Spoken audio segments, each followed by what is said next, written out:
By, and we're live, Trina. How about that? It's just the magic of television, isn't it? Yes. And And we're continuing about dandelions, Scott. we Because are. We had yes, such a great response last week. We're just continuing it, and you have so many interesting things to talk about. Why don't you take it away, please? yes. And when I went out to pick some about an hour ago, it's in a very different stage. It was hard to find any nice blooms to show, but I will show some, and then we have some pictures that Scott will bring up. But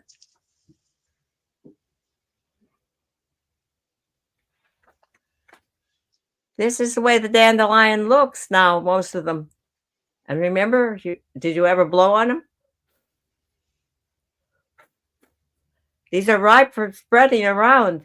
And that's how people who don't like them get them in their grass and consider themselves weeds instead of stopping the poisoning of the grass and harvesting the dandelions and blessing how beautiful it looks with a green grass and these beautiful gold things coming up and bless them. So a whole field of dandelions, just imagine how beautiful it is.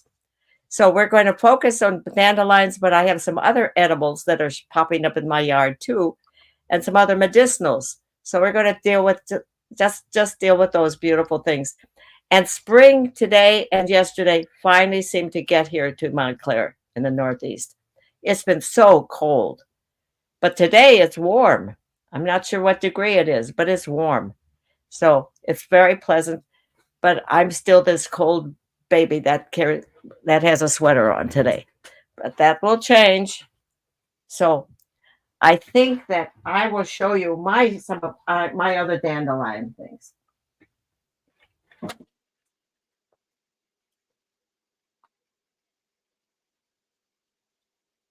I showed you the way that most of them are, and here I was really shocked. Look how long these are, and they've already blossomed and blown away, or they're ready to blossom, but the blooms are all down. And look at how long they are. So this is exhibit 1. And I'll take it and put it on the floor for now because I have other exhibits here.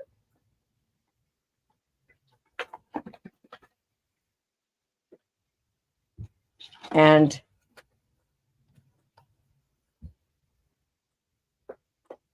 gee whiz, maybe I didn't bring it in. I had a beautiful exhibit of a dandelion, but I don't see it here. So we'll do with that because we have the pictures too. So here is also, I have like a whole batch in the front. It must be like 10 square feet. Those are edible flowers and leaves of the white violet. Both are leaves. And they just are spread over my house, though. I did find one little, yes. So, Trina, when you say they're edible, do you actually use that as part of your culinary experiences? And how do you prepare them, if so? You just eat them raw, stick them in your salad.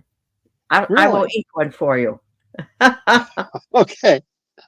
Now, do you wash them? Here, what? I just eat them raw. You don't cook them. All right. Now, cool. Stinging nettles is a different animal. It stings, so you have to cook those. Yeah, I learned that last week. What? Oh, I learned about the stinging nettles and how you have to boil them first. Yes, you boil them first. So here's a little bit of white violet, which I will just happily eat. And here's some little violet leaves. See, put them in front of my sweater. And I'll eat one too. I think I'll bring in some other things next week. There's what we call fake garlic, but one usually has so much of it. It's a little white flour, and you eat the leaves, and it has a kind of little garlicky taste, which is very delicious.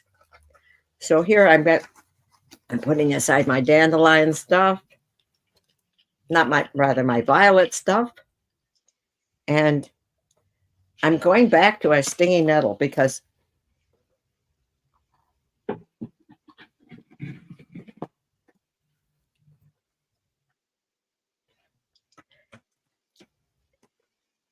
these roots stay on top of the ground. But you can see how I could get a whole field of it. Look at the roots and how they, at each place, each little notch here will just grow another stinging nettle. So it just spreads and spreads and spreads and spreads. You see how it spreads on the plant here? These are ones that already have spread. And these are the roots underneath. They're shallow, so you can, when it's a damp soil, you can just sort of pull them all up. But I have so much, like I have like 30 by 20 feet of it in my yard. That's too much. That's more than, and if anybody wants to come and pick some, be my guest. I'll even help you pick it, put it in bags for you. So you can take it home and you just dump the whole bag in your larger container and boil it up and make tea and other things. Or if it's taller, it's getting to be tall enough that if it's about tall, it's worth, you cut it then and you can tie it up and let it dry on its, with its stems tied with rubber bands on hangers. That's always tricky because your hands don't inevitably get stung when you do that, tying it up. So, and it's supposed to be very healthy for you. I almost feel like going out. What I had was it's very hard to get the dandelion root because it goes so deep, so deep. I got one that was that long, but the dandelion root could go that long. And that's what they dry to make coffee out of. And we have these beautiful things that have been said, but I think that I will finish my own little thing. Scott, maybe you want to show that because it has the whole slideshow that Marisol produced. Show that sure. And stop on the book where I asked. There we go. Here we go. Here are some of the slides that were provided by our very good friend Marisol, and we can certainly go through them. Go ahead and feel free to comment. Okay, this is fine. This is from one of the books, just some information yes. about. And here's another. And I believe this is, that's the one. This is one of the books that you wanted to feature. Yes, actually, I have a new edition, which I don't especially recommend as much as I also looked in Amazon and paid for an older edition because that's what inspired me so much with so much of this. She's the one who wrote so glowingly about stinging nettle and also this other plant I want to show you.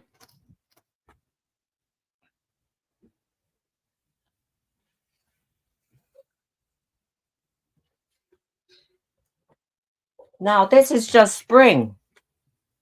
This is just the first day we have it practically of spring. Look at the size of this baby.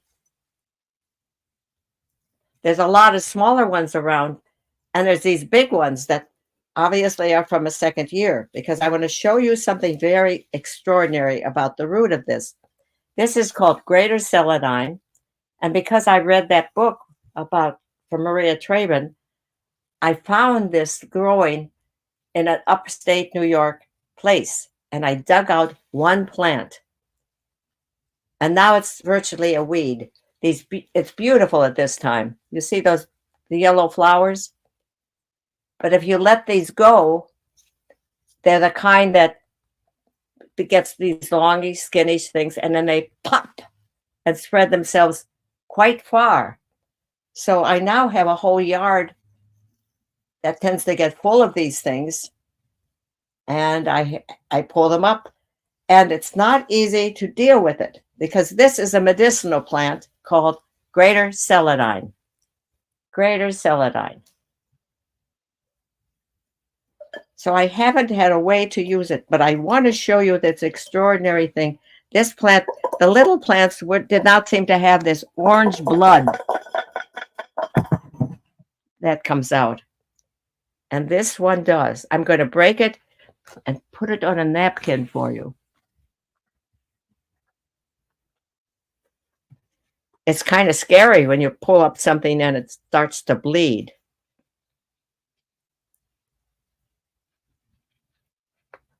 Okay, Guy.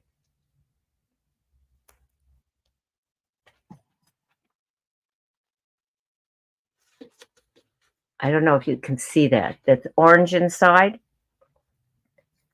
and it can drip. And this is one of the places that is the medicinal part for all kinds of good stuff, but it's tricky to prepare this stuff. She also talked about the importance of black walnuts. Black walnuts. I have this whole tree that 2 years ago gave about 5,000 walnut shells. I have never figured out how in the world to crack them. They are so tough. They're not like the ordinary walnuts that we know about. And anyhow, this juice is not coming out, so I guess I'll let it go. You'll just take my word for it. But you can see the size of this plant from one hand to the other.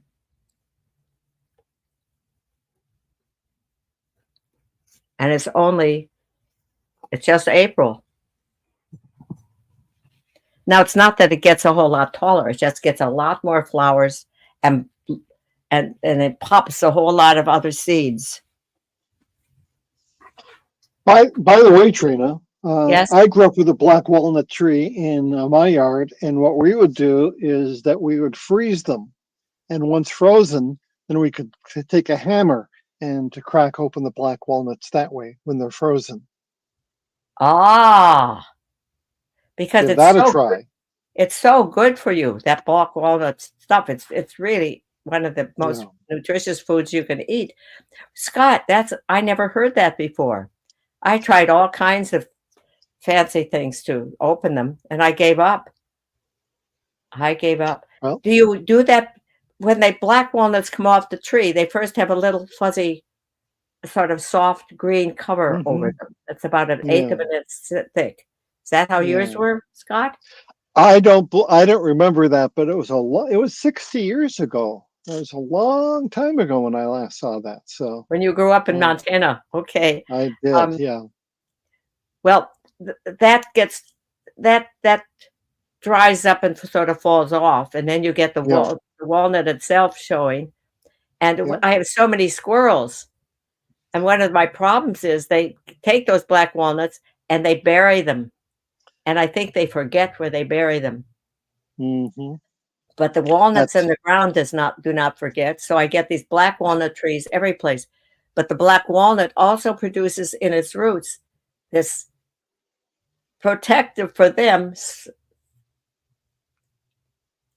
stuff that makes it impossible to grow many crops right near it.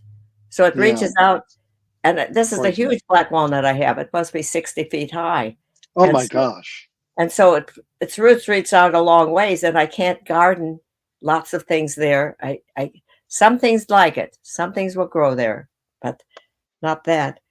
I think maybe, Scott, to encourage more people to respond to our emails, I think I'll read some of the responses that come out of our email. And if you have one more slide, let's look at that before I do any of this, because we're getting to the time. Did we have this one?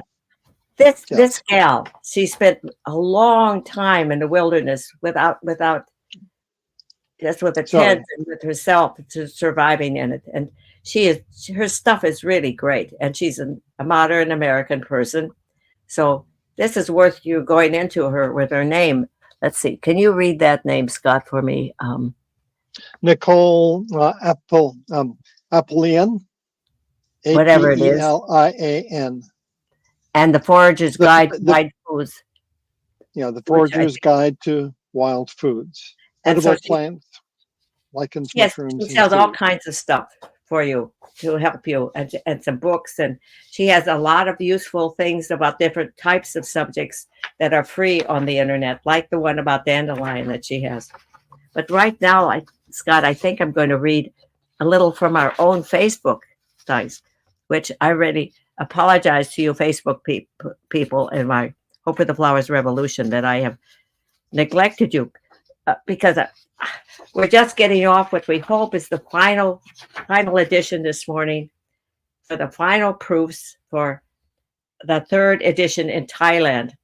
So besides that, and getting ready for an exhibit in June, which anybody nearby we hope will come to where in our library here in Montclair of hope, art from Hope for the Flowers. We are really rolling in a lot more things than I can really handle with myself. And so that's the way it is. It's wonderful to be 92 and as busy as this with as many good projects, but it is tough sometimes. So this is one of the responses on our email, on our Facebook page. Hello, I'm a dandelion. A lot of people call me a weed, but I'm a friend and come to help you.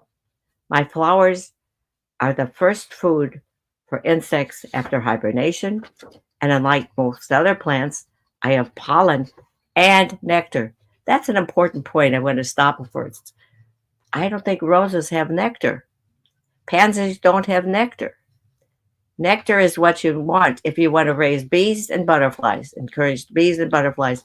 So what you want to do is look up nectar plants for the nectar plants, or look up what native plants are good in your area and plant those. And you can plant some of the others if you want, but so many places just have plants that are pretty but are not attractive to butterflies or anything.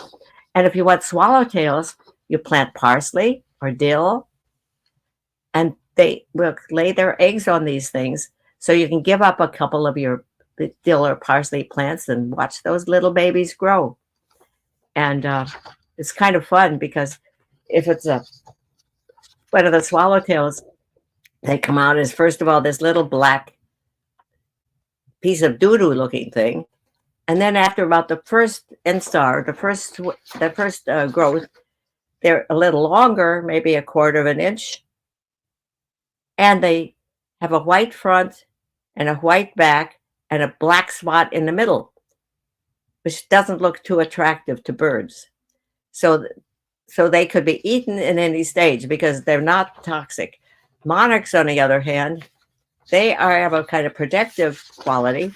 And also you have the queen that mimics the monarch's coloration and is also not typically eaten by birds. And by the way, we need all these various wonderful insects. And they say that a big oak tree, like I happen to have in my front, will harbor about 300 insect colonies. And also about 40% of what mamas from young birds feed their babies are caterpillars because they're soft and gooey and good, easy for the babies to take in.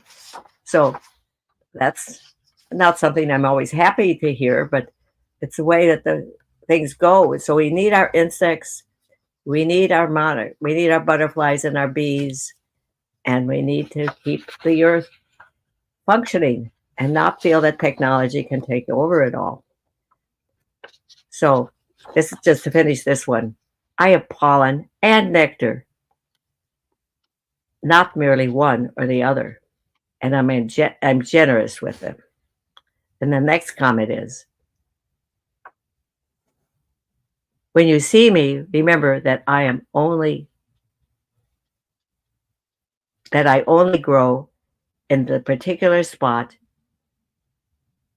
because either the soil is too compact and I have a hard time getting through, or it's too acid. Now, what's interesting to me is that these big dandelions that I have are all out by my road. That gets sprayed with all the salt that's put on our roads in the wintertime. So I'm surprised at that. But the other dandelions I have are kind of skimpy and not very big and not very interesting. So And the ones by the road, I don't really like to eat because they're by the road. And not only do they have the sprays of the salt, they have the pollution of all the cars on this busy county road I live in. So that's that. And Scott, looks like we're finished with our 15 minutes. So we'll let it go for today, Scott. And thank you all for watching, and we'll follow through with this every week, I think, a little bit of it, not maybe as full as this one, but thank you so much. And if you want stinging nettle, you